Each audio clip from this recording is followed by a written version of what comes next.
તો વડોદરામાં પૂરના પાણી ઓસર્યા પણ હાલાકી હજુ પણ યથાવત છે। નિઝામપુરાથી ભગીરથ સોસાયટીમાં 3 દિવસે પાણી ઓસર્યા છે અને પાણી ઓસર્યા બાદ પારાવાર તારાજીના દ્રશ્યો સામે આવ્યા।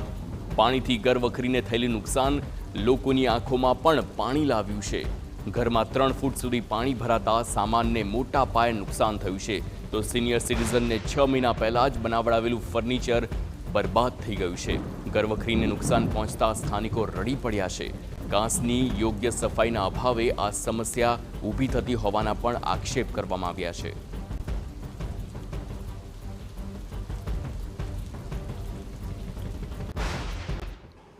વડોદરામાં આવેલા વિનાશક પૂરે મુશ્કેલી સર્જી હતી, પરંતુ કેટલાય લોકો એવા છે કે જેઓની જે ઘર છે, જે તેમણે ખૂબ જ શાનથી સજાવ્યું હોય, પોતાની મહેનતથી સજાવ્યું હોય, તે ઘર અસ્તવ્યસ્ત કરી નાખ્યું છે। જેની પ્રમાણે જો વાત કરીએ, વડોદરા શહેરના નિઝામપુરા વિસ્તારમાં આવેલી જે ભૂખી કાસ છે, તેની નજીક આવેલી જે તમામ સોસાયટીઓ છે, તે સોસાયટીઓમાં વરસાદી પાણી 7 ફૂટ જેટલા ભરાઈ ગયા હતા, જેના કારણે વિસ્તારના જે સ્થાનિકો છે તેઓના ઘરમાં પણ 3 થી 4 ફૂટ જેટલા પાણી હતા, જે 4 દિવસ બાદ ઉતર્યા છે।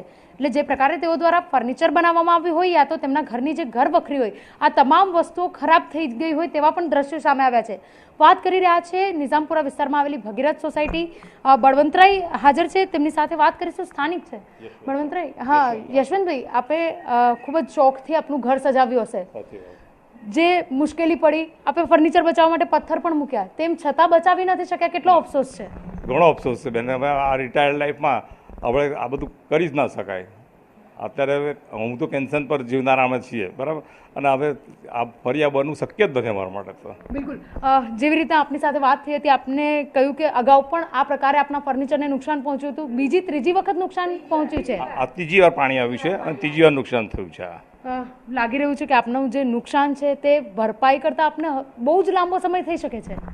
ભરપાઈ થવાની કોઈ શક્યતા જ નથી બેન આમાં તો, કારણ કે એમાં રિટાયર્ડ લાઈફમાં પેન્શન પર જીવવાનું હોય તો પછી બીજે આ બધું વ્યવહારિક સામાજિક ને બધા એ કરવાનો હોય એટલે આ ખર્ચો પોસિબલ જ નથી। હવે હમણાં જ ફર્નિચર લીધેલું છે, 6 મહિના જ થયા, હજુ બિલ ચૂકવવાનું બાકી છે? હજુ બિલ પણ ચૂકવવાનું બાકી છે હજુ તો। બિલકુલ, મહિલાઓનો શોખ ઘર સજાવવાનો સૌથી વધારે રહેતો હોય છે। આપનું ઘર છે, આપની આંખમાં આંસુ પણ દેખાઈ રહ્યા છે, આપના ઘરમાં જે તકલીફ પડી છે,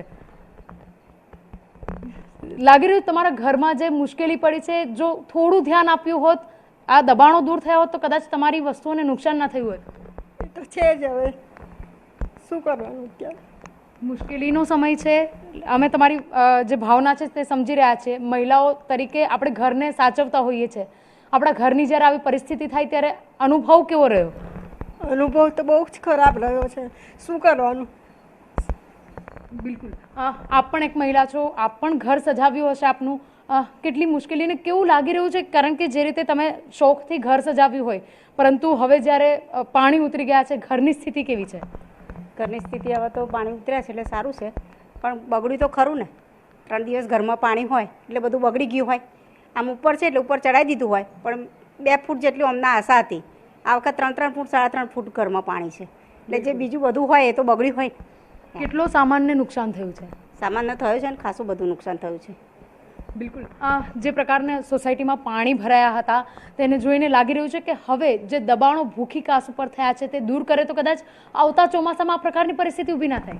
હા, સાચી વાત છે, કેમ કે ભૂખી કાસના લીધે અગર પાણી બેક મારે તો એના લીધે પછી સોસાયટીમાં જ પાણી આવવાનું છે, અને સોસાયટી થોડુંક અમારી સ્લોપમાં છે, તો એના લીધે પછી પાણી બી જવાની એને જગ્યા ના મળે, એટલા માટે ભૂખી કાસને લીધે વધારે પ્રોબ્લેમ થાય છે। બિલકુલ, કાઉન્સિલરો તો આવી રહ્યા હતા, પરંતુ જે પ્રકારે વાત કરીએ કે પ્રી મોન્સૂનની કામગીરી દરમિયાન ભૂખી કાસની સફાઈની બધી વાત થઈ હતી, આપને લાગી રહ્યું છે જે પ્રકારની વ્યવસ્થા આપની સોસાયટીમાં થઈ, જે પ્રકારની મુશ્કેલી સર્જાઈ, તેના પરથી કે પ્રી મોન્સૂનની કામગીરી યોગ્ય થઈ હશે?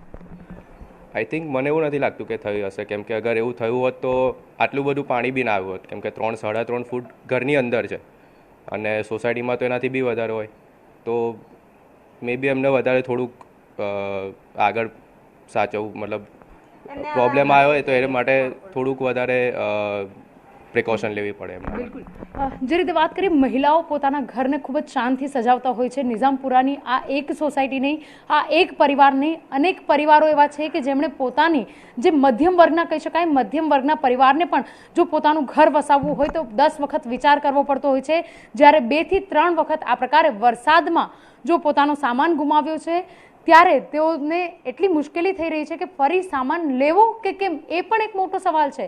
બીજી તરફ જો વાત કરીએ તો પાલિકા દ્વારા જે પ્રી મોન્સૂનની કામગીરી થઈ હતી તેને લઈને સ્થાનિકો પણ સવાલ ઉઠાવી રહ્યા છે કે જે પ્રકારે ભૂખી ઘાસ પરના દબાણો અને તેની સફાઈની વાત કરી હતી, આ કોઈ પણ કામગીરી નથી થઈ, જેના લીધે તેઓએ આ મુશ્કેલીનો સામનો કરવો પડ્યો હતો. કેમેરા પર્સન રોહિત ગોયલ સાથે અંજલિ, ઉઝા ટીવી.